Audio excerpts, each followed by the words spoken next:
juga semua boleh mengalami kasih karunia Tuhan dan kita bersyukur kepada Tuhan. Hari ini hari yang Tuhan jadikan buat saya dan saudara. Puji Tuhan, saya mengundang kita berdiri bersama-sama. Mari kita mengangkat satu pujian. Kita adalah orang-orang yang masuk gerbangnya Tuhan dengan hati yang penuh ucapan syukur kita, dengan puji-pujian kita untuk kemuliaan nama Tuhan. Amin. Memasuki gerbangnya dengan hati bersuka.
Untukku dapat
menyertai kami, ubah hidup kami, jadikan kami indah yang Kau pandang mulia.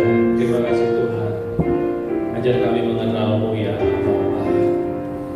Dalam nama Yesus kami berdoa.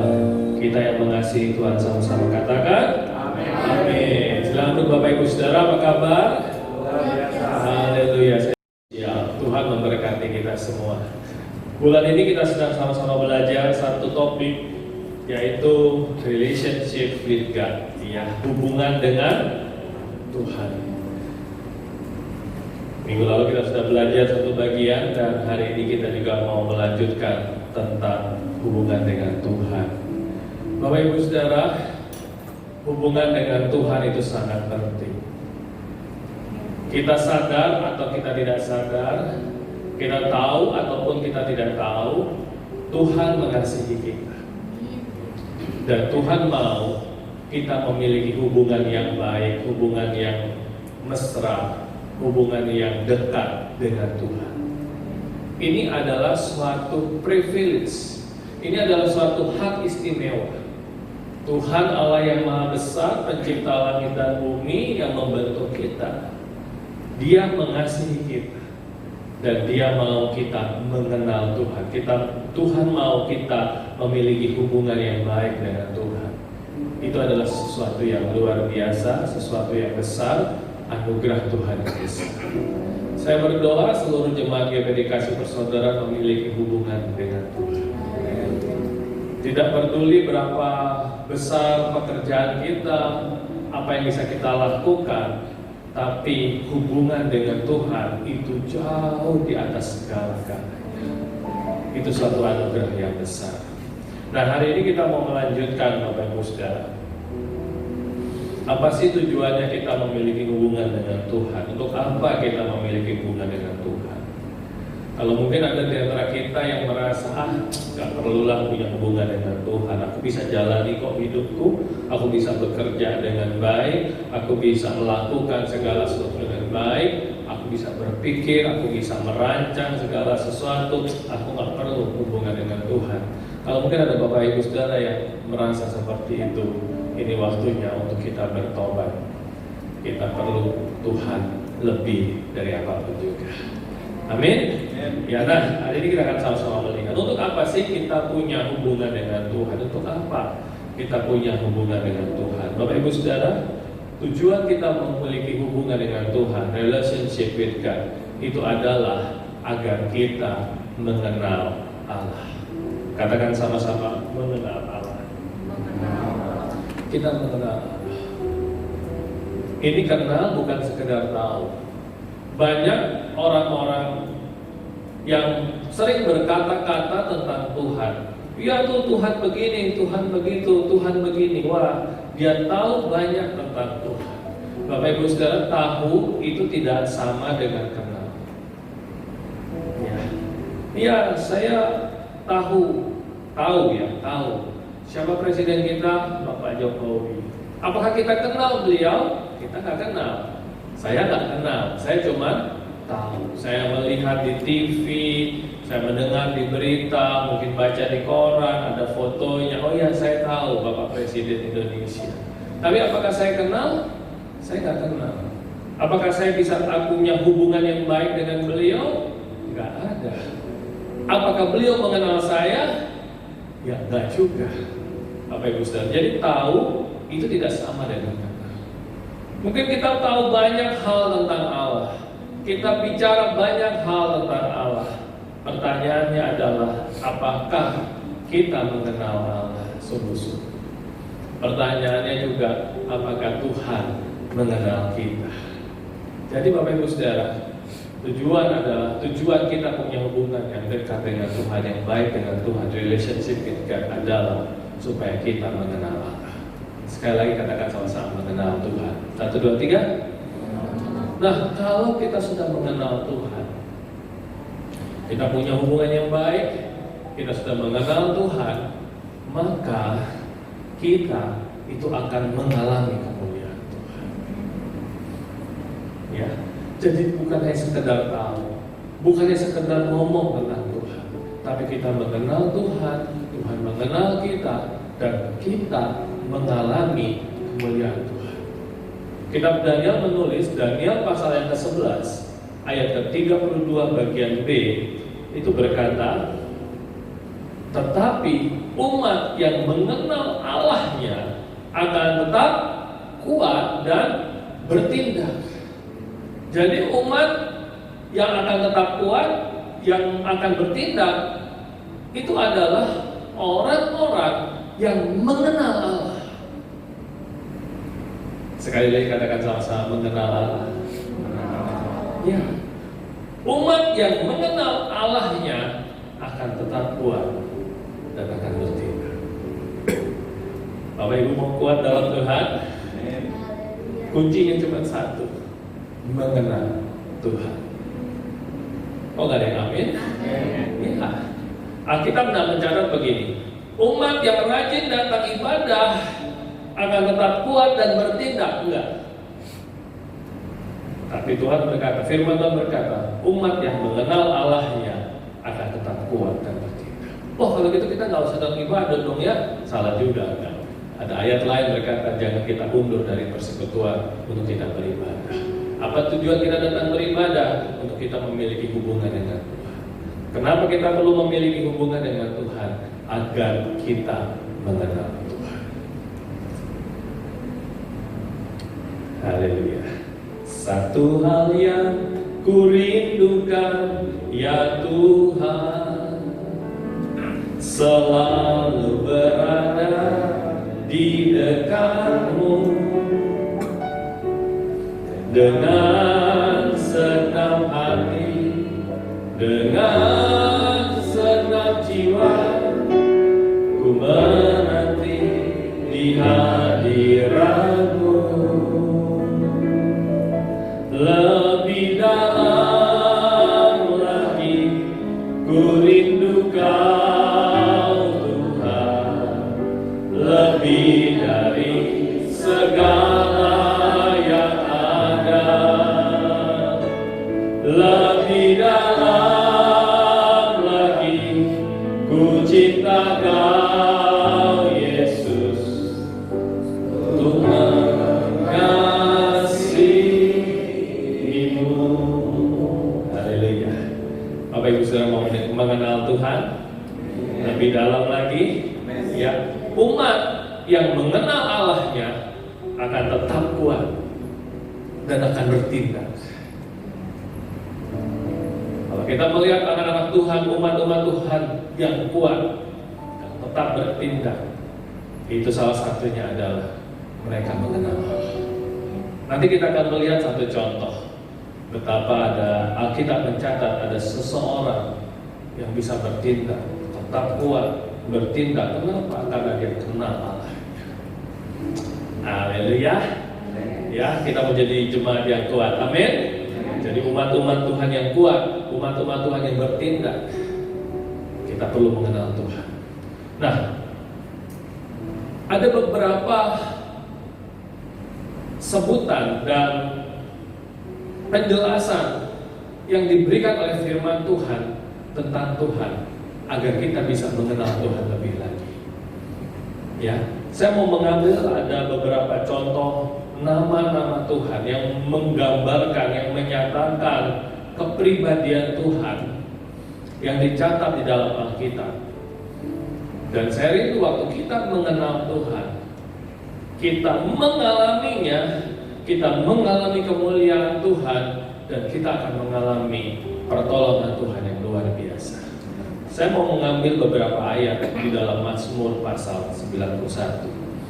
Saya pernah sampaikan beberapa tahun lalu, ya. Iya.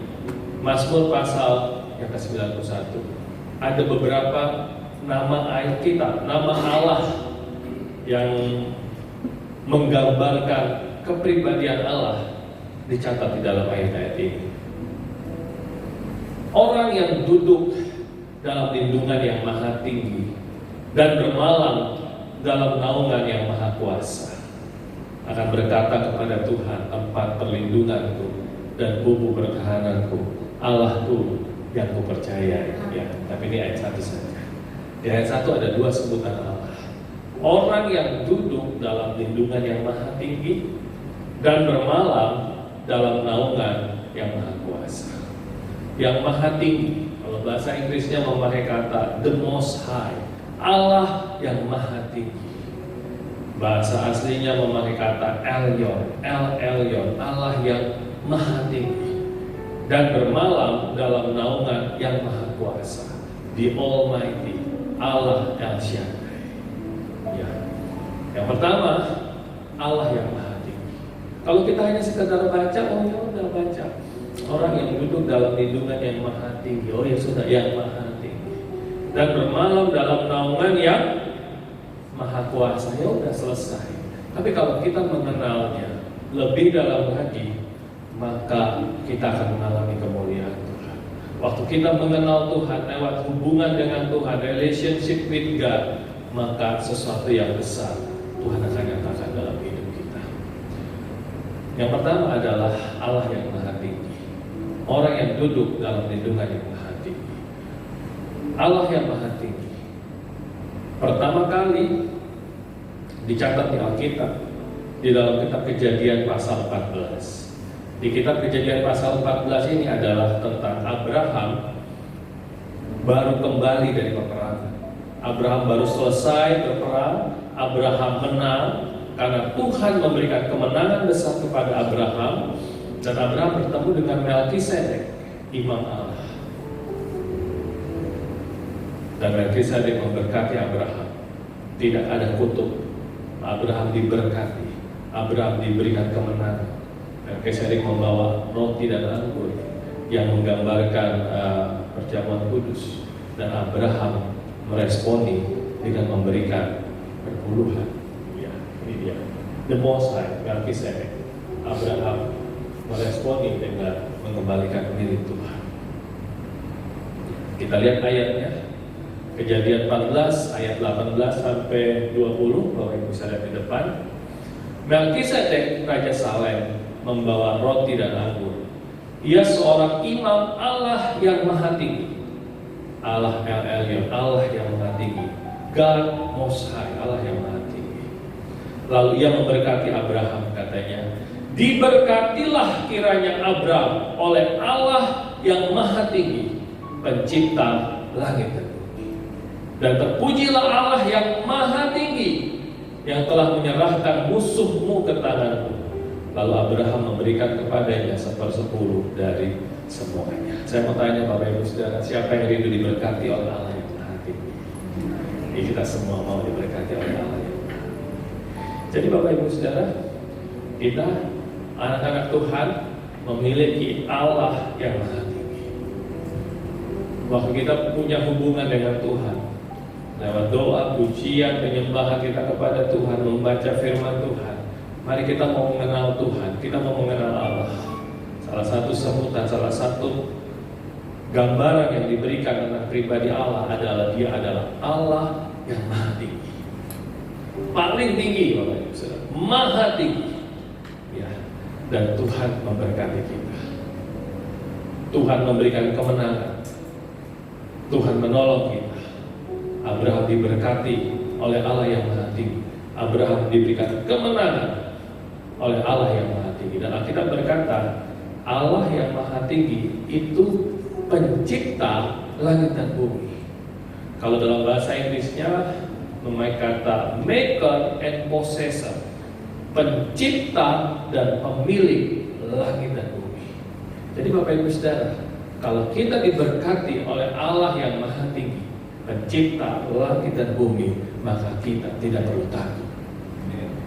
Ya, loh, Allah yang maha tinggi, pencipta dan pemilik langit dan bumi semuanya memberkati kita. Artinya kita nggak perlu takut, Bapak Ibu Saudara, karena Tuhan memberkati kita. Tidak perlu pasang nomor, tidak perlu cari keberuntungan ke sana dan ke sini. Tetap percaya, melakukan apa yang harus kita kerjakan, dan percayalah bahwa kita diberkati oleh Allah yang maha tinggi.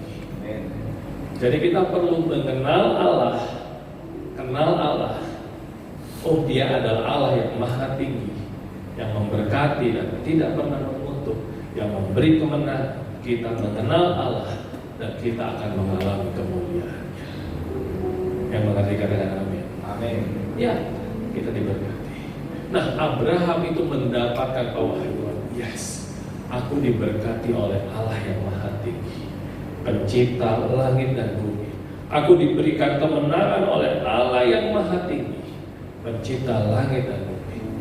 Dan Abraham meresponinya dengan memberikan 1/10, ya, 1/10 dari semuanya, perpuluhan diberikan kepada Melkisedek, imam Allah.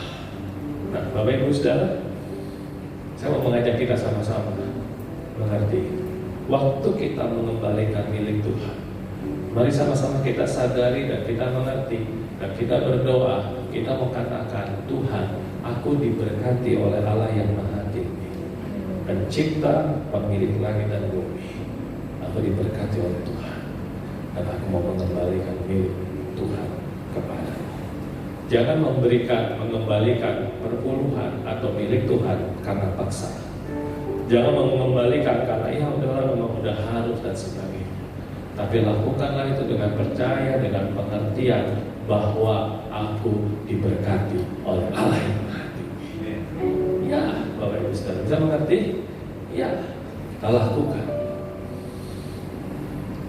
Dan waktu kita lakukan, waktu kita punya hubungan yang baik dengan Tuhan, kita mengenal Tuhan, Dia adalah Allah yang Maha Tinggi, yang selalu memberkati, yang memberikan kemenangan, yang tidak pernah mengutuk kita, maka kita akan mengalami kemuliaan Tuhan.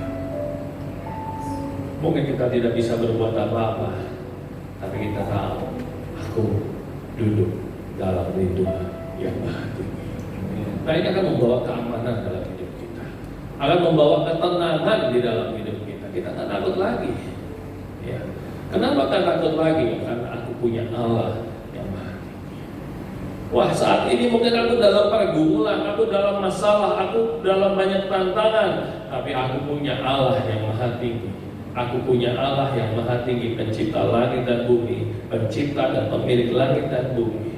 Allah El Elyon, the Most High God, Allah yang Maha Tinggi, Dia memberkati aku. Itu akan membuat hati kita tenang bersama-sama dengan Tuhan. Dan kita akan menikmati kemuliaan Tuhan. Kita akan menikmati anugerah Tuhan, menikmati kebesaran Tuhan. Nah, inilah tujuannya adalah waktu kita punya hubungan dengan Tuhan. Haleluya. Bukan sekedar tahu ya udah Allah yang Maha Tinggi, Allah yang Maha Tinggi, Allah Maha Tinggi mana? Enggak. Tapi kita ngerti Dia Allah yang Maha Tinggi.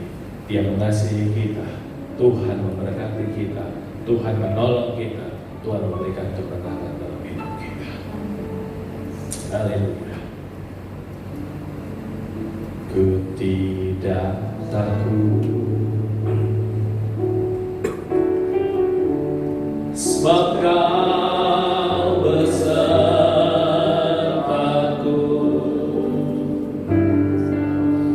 Ku tidak bimbang,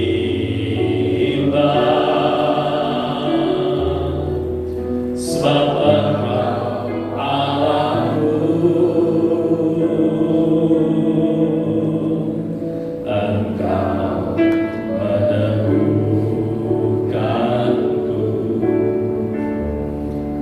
bahkan menolongku. Kau batu karangku,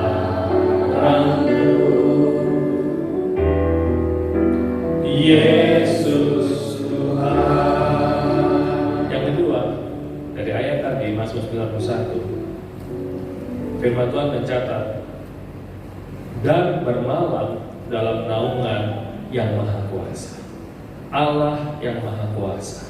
Bahasa Inggris mengatakan the Almighty God.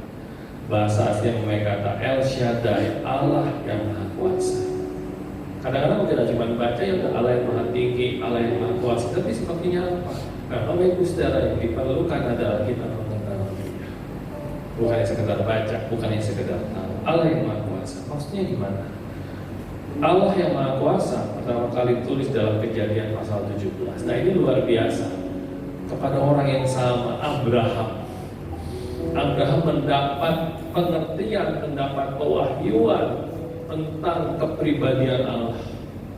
Tadi di Kejadian 14, Allah El Elyon, Allah yang Maha Tinggi, yang selalu memberkati, yang selalu memberikan kemenangan. Di Kejadian pasal 17, Abraham mendapatkan pewahyuan, peremaan, pengertian tentang Allah yang Maha Kuasa. Apa yang Abraham dapatkan? Di ayat yang Kejadian pasal 17 itu Abraham sudah berusia 99 tahun. Boleh ditolong deh sedikit, kita tolong di press saja. Abraham sudah usia 99 tahun, sudah tua. Seluruh kemampuan Abraham sudah habis. Dan Abraham menunggu janji Tuhan. Mana? Katanya Tuhan mau memberikan anak. Tapi sudah sampai umur 99, nggak datang-datang anaknya. Dan Alkitab berkata, sudah tidak ada lagi dasar untuk berharap. Itu di dalam Roma pasal yang keempat, ayat yang ke-18. Oke, ini dia. Terima kasih. Ya, sudah umur 99, menantikan janji Allah, seorang anak, seluruh kemampuan sudah habis, tidak ada dasar lagi untuk berharap. Roma pasal 4 ayat 18 mulai berkata begini, sebab sekalipun tidak ada lagi dasar untuk berharap, itu udah gak ada kemampuan apa-apa, udah gak ada kemungkinan apa-apa, udah gak akan ada jalan keluar apa-apa, udah tidak ada dasar lagi untuk berharap bahwa dia akan bisa punya anak. Tapi yang luar biasa, Alkitab berkata Abraham berharap juga dan percaya bahwa ia akan menjadi bapa banyak bangsa. Menurut yang telah difirmankan, demikianlah banyaknya nanti keturunan. Jadi sekalipun rasanya udah nggak ada jalan keluar, semua pintu sudah tertutup, nggak ada lagi dasar untuk berharap, Abraham tetap berharap Tuhan. Ayat 19, imannya tidak menjadi lemah, walaupun dia tahu tubuhnya sudah sangat lemah, karena usianya kira-kira hampir 100, sudah 99 tahun, dan Alkitab berkata, rahim Sarah sudah tertutup, jadi sudah nggak mungkin bisa punya anak. Di saat dia sudah tidak berdaya, dia sudah tidak memiliki kemampuan apa-apa, sudah tidak ada jalan lagi menurut pemikiran manusia, mungkin dia sudah melihat pintu-pintu yang tertutup, dia tidak punya apa-apa lagi, tidak punya kemampuan apa-apa. Di situ Tuhan menyatakan kepribadian Allah. Di situ Tuhan menyatakan pribadinya. Tuhan berkata di dalam Kejadian pasal yang ke-17 ayat yang pertama, ketika Abraham berumur 99 tahun, maka Tuhan menampakkan dirinya kepada Abraham dan berfirman kepadanya, akulah Allah yang Maha Kuasa, akulah Allah El Shaddai, the Almighty God, Allah yang Maha Kuasa, hiduplah di hadapanku dengan tidak bercelah. Di saat Abraham menghadapi kesulitan, pintu-pintu yang tertutup, dia sedang menanti janji Allah, katanya akan mendapat anak, tapi sudah nggak mungkin, tubuhnya sudah sangat lemah. Bahkan tadi dikatakan di dalam kitab Roma, rahim Sarah telah tertutup, kayaknya tidak mungkin lagi. Di saat manusia merasa tidak ada jalan, di situ Tuhan menyatakan dirinya, akulah Allah yang Maha Kuasa. Bapak Ibu Saudara, saya tidak tahu apa yang Bapak Ibu Saudara hadapi hari-hari ini. Di tengah keadaan yang terjadi, mungkin Bapak Ibu merasa semua jalan tertutup, kesulitan demi kesulitan. Wah, kayaknya banyak masalah. Mari kenal Allah, bahwa Dia adalah Allah yang Maha Kuasa. Di saat kita tidak mampu, di saat kita tidak berjalan, kita tidak berdaya lagi, di situ kuasa Tuhan sempurna. Dia Allah yang Maha Kuasa. Jadi apa Bapak Ibu Saudara? Kita nggak perlu takut, saudara. Tidak perlu takut. Tuhan bilang, aku Allah yang Maha Kuasa, hiduplah di hadapanku dengan tidak bercelah. Dan Alkitab kalau kita baca selanjutnya, tahun depan kurang lebih di umur 100, Ishak lahir. Mujizat terjadi. Kenapa? Karena Abraham punya Allah yang Maha Kuasa. Dan Bapak Ibu Saudara, bukan hanya Abraham punya Allah yang Maha Kuasa, Allah yang sama, Allah yang Maha Kuasa mengasihi Bapak Ibu Saudara kita semua. Jadi mari kita kenal Tuhan, Bapak Ibu Saudara. Mungkin Bapak Ibu menghadapi tantangan, menghadapi masalah apapun yang kita hadapi, mari kenal Tuhan bahwa kita punya Allah yang Maha Kuasa. Melalui kita membangun hubungan dengan Tuhan, lewat doa, pujian, penyembahan, membaca firman Tuhan, mengertilah, pahamilah, ketahuilah, kenallah Tuhan bahwa kita punya Allah yang Maha Kuasa. Dan waktu kita kenal Tuhan, maka kita akan mengalami kemuliaan Tuhan yang besar. Amin. Ya, satu lagi contoh Bapak Ibu Saudara. Di ayat yang kedua itu berkata, akan berkata kepada Tuhan, tempat perlindunganku dan kubu pertahananku, Allahku yang kupercaya. Ya, iya ini dia. Nah, di ayat ini Tuhan menyatakan dirinya sebagai Allah. Kalau ini akan berkata kepada Tuhan, bahasa Inggrisnya memakai kata Lord. Kalau dalam bahasa aslinya itu berarti Allah yang berpegang kepada perjanjian. Jadi kita punya Allah yang berpegang kepada perjanjian. Kita punya Allah yang setia. Kita punya Allah yang tidak pernah ingkar janji. Kita punya Allah yang tidak pernah berdusta. Kita punya Allah yang tidak pernah berbohong. Akan berkata kepada Tuhan. Wah, Tuhan itu berarti Allah yang berpegang kepada perjanjian. Nah, ini luar biasa Bapak Ibu Saudara. Allah yang berpegang kepada perjanjiannya. Umat yang mengenal Allahnya akan kuat dan bertindak. Satu contoh tentang Daud dan Goliat. Ini ada dalam kisah Daud dan Goliat di dalam 1 Samuel ya, pasal 17. Bapak Ibu tahu tentang Daud Goliat ya? Tahu ya? Daud itu kecil, Goliat raksasa. Daud tidak sebanding dengan Goliat. Daud nggak bisa dibandingkan, terlalu jauh. Goliat itu Alkitab mencatat Goliat tingginya kurang lebih 3 meter. Saya ini 170. Kalau 3 meter, ya mungkin sampai di plafon sana. 3 meter. Daud anak muda biasa, nggak bisa dibandingkan. Goliat pakai baju zirah, baju perangnya itu beratnya 57 kilo. 1 karung beras Bapak Ibu Saudara. Kita kalau mikul 1 karung beras sudah keberatan. Betul ya? Kecuali Covincent. Mana Covincent? Covincent 1 galon air berapa kilo Covincent? 20 ya? 20 ya? Nah, ini 57 kilo, berarti kurang lebih 3 galon Covincent. Ya, tapi kalau Covincent melawan Goliat saya rasa juga nggak banding. Pokoknya nggak masuk hitungan. Ya. Tombaknya sangat berat. Wah, pokoknya dia sejak muda jadi prajurit. Dan Bapak Ibu Saudara harus mengerti, waktu Daud melawan Goliat, itu bukan Daud sok-sokan, sombong-sombongan dia mau melawan Goliat, enggak. Tetapi karena Daud mengenal Allah, Daud mengenal Tuhan, Daud mengenal Allah. Waktu dia mau berhadapan dengan Goliat, Goliat berkata begini, anjingkah aku, kamu datang ke sini bawa batu dengan tongkat gembala. Apakah aku ini anjing? Katanya. Sini kalau memberani, kata Goliat. Goliat dengan senjata lengkap. Daud hanya bawa tongkat, bawa katapel atau umban itu, ya, dengan batu. Apakah aku anjing? Kata Goliat. Tapi apa jawab Daud? Nah, inilah bedanya orang yang mengenal Tuhan. Tadi Daniel kita sudah baca sama-sama, Daniel pasal 11 ayat 32 bagian B. Umat yang mengenal Allahnya akan tetap kuat dan berkibar.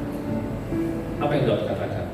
Di 1 Samuel 17 ayat 45 Daud berkata kepada orang Filistin ini, engkau mendatangi aku dengan pedang, dengan tombak, dengan lembu, tapi aku mendatangi engkau dengan nama Tuhan semesta alam. Jadi Daud datang bukan dengan kekuatannya, tapi Daud datang bersama-sama dengan Tuhan. Sekali lagi saya mau berkata begini, Daud bukan sok-sokan Bapak Ibu Saudara. Pokoknya dalam perbandingan, pokoknya udah sangat tidak sebanding. Tapi yang luar biasa, Daud mengenal Tuhan, dan itu membuat dia tetap kuat bertindak. Dan yang luar biasa, dia mengalami kemuliaan Tuhan. Daud mengalami pembelaan Tuhan, dan Daud menjadi pemenang. Engkau mendatangi aku dengan pedang, topak, dan lembing, kata Daud. Tapi aku datang dengan nama Tuhan semesta alam, Allah segala barisan Israel yang kau tantang itu. Di ayat yang ke-46, ya, ayat 46. Hari ini juga kata Daud, Tuhan, kata Tuhan di sini dalam bahasa aslinya dia memakai nama yang sama, sebutan yang sama dengan yang ada tadi di dalam Mazmur 91, yaitu Allah yang berpegang kepada perjanjiannya. The covenant keeping God, Allah yang berpegang kepada perjanjiannya.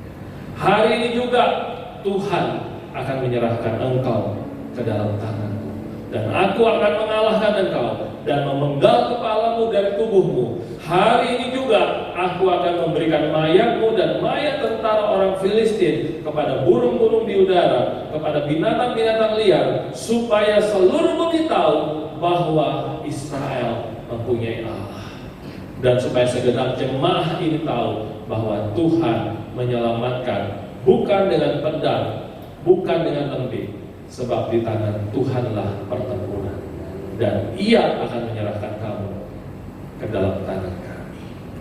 Nah, ini yang luar biasa, Bapak-Saudara. Waktu kita mengenal Allah, waktu Daud mengenal Allah, dia punya hubungan dengan Tuhan, dia tetap kuat dan dia bertindak. Goliat menantang bangsa Israel, pasukan Israel. Ayo, pilih satu yang paling hebat lawan aku, kata Goliat. Satu lawan satu. Kalau aku menang, maka kalian semua akan jadi budak kami. Tapi kalau aku kalah, orang Filistin juga akan jadi budak kamu. Ayo, mana jagoannya? Bawa ke sini. Wah, nggak ada yang berani. Goliat raksasa 3 meter tingginya. Wah, nggak ada yang berani. Ya, tapi Daud sekalipun masih kecil, masih remaja, tidak bisa dibandingkan dengan Goliat. Yang luar biasa, Daud mengenal Allah, dan orang yang mengenal Allah akan tetap kuat dan bertindak. Dia datang. Kau mendatangi aku dengan tombak, dengan pedang, dan lembing. Aku datang dengan nama Tuhan semesta alam. Hari ini Tuhan, ya pakai kata Tuhan itu dalam bahasa aslinya berarti Allah yang berpegang kepada perjanjian. Allah tak pernah bohong, Allah itu setia, Allah tidak pernah mendusta, Allah tidak pernah ingkar janji. Allah akan memberikan kamu kepada kami. Allah akan menyerahkan engkau ke dalam tanganmu. Kami ini yang jadi pemenang. Dia mengerti, dia mengenal, dia mengalami, dan kemuliaan Tuhan dinyatakan. Nah, Bapak Ibu Saudara, saya mau mengajak kita semua, mari kita mau sama-sama rindukan, kita mau mengenal Tuhan. Kenal Tuhan lebih dalam lagi. Amin. Rindukan Tuhan lebih dalam. Mungkin dengan kemampuan kita bisa melakukan banyak hal, tapi mari rindukan Tuhan lebih dalam. Mari kenal Tuhan, Bapak Ibu Saudara. Daud bisa mengalahkan Goliat. Sekali lagi itu bukan karena kekuatan Daud, bukan karena kehebatan Daud, bukan karena dia sok-sokan atau apapun juga, tapi karena dia mengenal Allah. Daniel sekali lagi, Daniel pasal 11 ayat 32 ayat bagian B. Tetapi umat yang mengenal Allahnya akan tetap kuat dan bertindak. Jadi saya mau mengajak Bapak Ibu Saudara semua, mari mulailah bangun hubungan dengan Tuhan. Bersaat teduh, membaca Alkitab, berdoa, memuji memuliakan nama Tuhan, baca firman Tuhan, kenalilah Tuhan lebih lagi sampai firman Tuhan itu menyatu dengan hidup kita, merema dengan hidup kita, klik dengan hidup kita. Dan kita benar-benar mengerti kehendak Tuhan, kita benar-benar mengandalkan Tuhan, dan percayalah kemuliaan Tuhan nyata di dalam kehidupan kita semua. Haleluya. Tuhan memberkati. Bertandukkan kepala. Satu hal yang ku rindukan, saya main musik, silakan transmisi. Selalu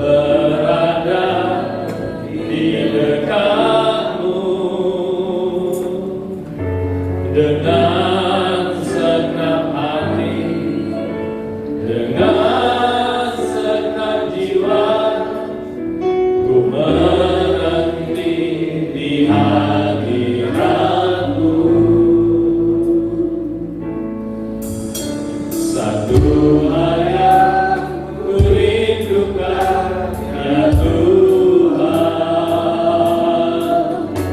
selalu berada di dekatmu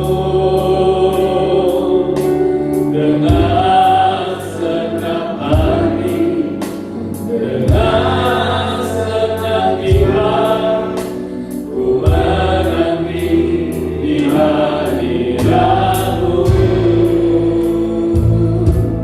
lebih dalam lagi ku rindu Kau Tuhan, lebih dari segala yang ada,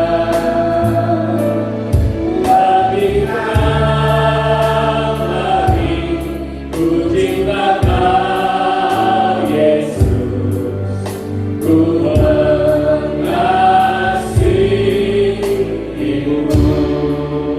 Satu hal yang ku rindukan, haleluya. Satu hal yang ku rindukan, ya Tuhan, ku mengasihimu. Terima kasih Bapa di surga. Ini doa kami di hadapan-Mu. Lebih dalam lagi kami rindukan Engkau Tuhan. Lebih dalam lagi kami mau memiliki relationship with God, hubungan yang baik dengan Engkau ya Tuhan. Kami rindu mengenal-Mu lebih dalam lagi. Tuhan, bahwa kami mendekat kepadamu, bahwa kami mengerti kehendak-Mu, bahwa kami mengerti kepribadian-Mu, kami boleh mengenal Tuhan dengan sesungguhnya Tuhan. Di dalam hidup kami, di dalam hati kami mau mengenal Engkau Tuhan, dan kami mau mengalami kemuliaan-Mu.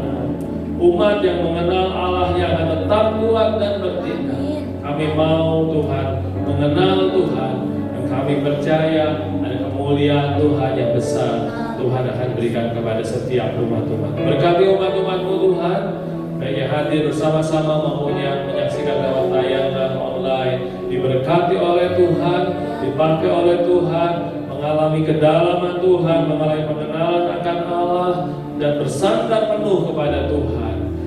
Bukan bersandar kepada manusia, tapi bersandar kepada Tuhan. Terima kasih Tuhan, terima kasih Tuhan memberkati. Sepanjang minggu depan setiap tugas pekerjaan umat-Mu diberkati oleh Tuhan, dijaga oleh Tuhan, dilindungi oleh Tuhan, dibuat berhasil oleh Tuhan, yang sakit disembuhkan dalam nama Yesus. Setiap usaha pekerjaan umat-Mu diberkati oleh Tuhan, karena kami diberkati oleh Allah yang maha tinggi, pencipta langit dan bumi, pencipta dan pemilik langit dan bumi, yang telah memberkati kami. Terima kasih Tuhan Yesus, terima kasih. Dan siang hari ini Bapa, anugerahkanlah berkat yang terbaik daripada-Mu Bapa. Kasih sayang dengan anak-Mu yang tunggal Yesus Kristus, serta persekutuan dari Allah Roh Kudus menyertai hidup setiap umat-umat-Mu mulai siang hari ini sampai malam menata. Tuhan Yesus datang kembali di awan-awan yang permai. Dalam nama Yesus kami berdoa. Lebih dalam